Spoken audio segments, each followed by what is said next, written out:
This industry is about more than sequels and sales figures, you know. Behind every great game is a great team of regular people like you and me. These are people who get inspired, dream, work hard, fail, and get lucky just like the rest of us, and the industry is full of fascinating stories to prove it. Here, I've collected 10 fun factoids about video games and the people who make them. Facts that you probably didn't know. Enjoy this behind-the-scenes peek. I think you'll have a lot of fun. Microsoft is a big player in the console scene. It's one of the big three, so to speak, but it hasn't always been that way. In 2001, the Xbox was the new kid on the block, and Microsoft was going all out to get its massive black box into homes everywhere. The strategy was fourfold: produce the most powerful and graphically advanced console available, make it easy to develop for, enable broadband internet gaming right out of the box, and price it aggressively. And Microsoft did just that. In fact, Microsoft took one on the chin with every Xbox sold. So eager were they to move their new console, they priced the thing at $299, even though each box cost about $425 to produce. It's estimated that over the course of 4 years, Microsoft ate about $4 billion in losses. It was worth it though. The Xbox 360 and Xbox One have done incredibly well, and we can't wait to see what Project Scorpio does next year. How many times have you watched that boot up sequence? Without a doubt, the PS2's boot up sights and sounds are among the most recognizable in all of gaming, but did you ever notice that those towers would look different from console to console? That is not random. Those towers actually represent save data for games on your memory cards. More towers means more games played, and taller towers represent more time spent in specific games. This tall one right here would be Final Fantasy X, that might be San Andreas. This sad little nub of a tower down here would be Celebrity Deathmatch or something. You get the picture.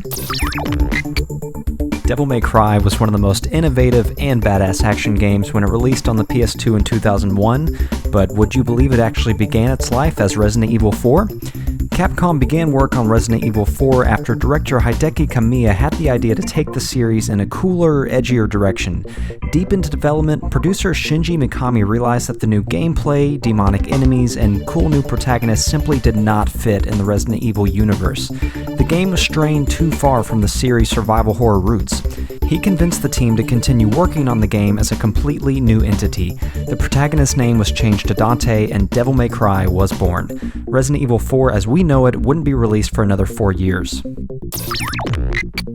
The Pokemon series has its fair share of conspiracy theories and creepypastas. One of the most unsettling rumors concerns a line of text found within certain versions of the ROMs for Pokemon Fire Red and Leaf Green. If you're playing a pirated version of one of these games on an emulator, an NPC who takes your tickets for the Sea Gallop in Vermilion City will state at the end of an otherwise casual conversation, "By the way, if you like this game, buy it or die." Many people claim to have found the text in the game's code, and many claim that it's not there. Whether or not this was put into place by one of the developers or some random dude playing a weird joke is unknown. The DualShock 4 is a wonderful, comfortable, functional controller, a huge step forward from the DualShock 3. It's not the perfect controller by any means, and that light bar ended up being more trouble than it's worth, but there's no denying that for the first time, Sony's controller is a viable and oftentimes preferred option for competitive first-person shooters. Bungie actually had a lot to do with that. The Destiny developer worked closely with Sony leading up to the launch of the PS4, and Bungie's head of community, Eric Osborne, stated in an interview that his team worked with Sony to make the DualShock 4 much better for shooters. Their insight paid off, as the DualShock 4 really does have phenomenally precise analog sticks and natural, responsive triggers. Now, about that battery life. Have you ever looked at Link from The Legend of Zelda and tried to figure out who he reminds you of? Who else wears a green tunic with a belt and sword on his hip? Who else rocks a pointed green cap and has pointy elf-like ears? Who else has a fairy following him around at all times? In a 2012 interview, Shigeru Miyamoto explained that the inspiration for Link's appearance came directly from Disney's interpretation of Peter Pan. They wanted their character to be recognizable, and you just can't beat the star power of a Disney hero. I do wish they would have made Navi a bit more like Tinkerbell, though. Hey! Listen! The Dreamcast has enjoyed enormous post-mortem popularity. It's still my favorite console of all time, and my enthusiasm is not unique. Sega produced games for the Dreamcast long after it was doomed to fail.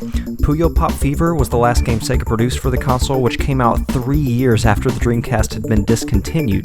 Indie developers are still developing games for the Dreamcast, I kid you not.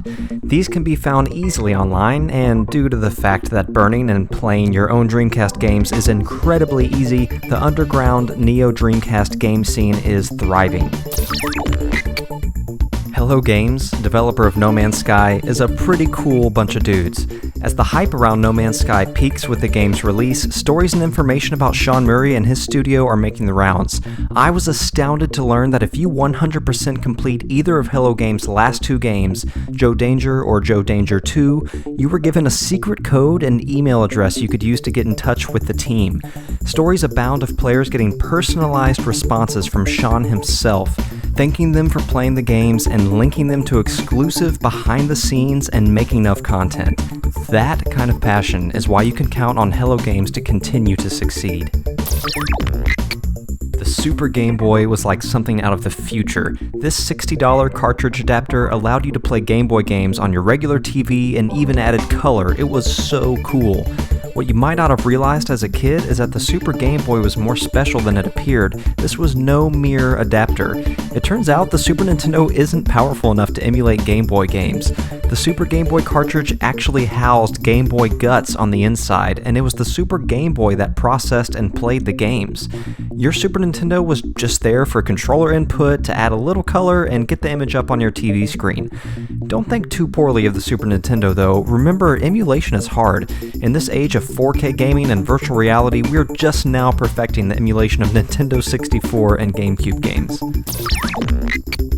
Sony and Nintendo weren't always rivals, you know. The Super Nintendo's sound chip was produced by Sony, and back when CD-ROM add-on peripherals were all the rage, Sony and Nintendo joined forces to create their own CD-ROM add-on for the SNES. Called the SNES CD, or Super Disc, this would have been a fairly bulky add-on device atop which your original Super Nintendo would have sat. Think something similar to the Sega CD. Sony had also planned to release a separate hybrid console called, you guessed it, the PlayStation. The contract fell through and the Super Disc was never released to the public. At the time, Squaresoft was developing Secret of Mana for the Super Disc and had to scale content down in order to fit everything on a cartridge instead. Of course, Sony went on to create the PlayStation on its own, which would eventually become Nintendo's greatest competition. And as for Squaresoft, their next CD-ROM-based RPG turned out pretty well.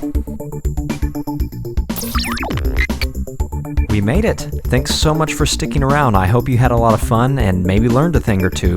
If you did, I'd be grateful if you clicked that like button and do subscribe to our channel or check out some of our other videos if you want to hang out some more.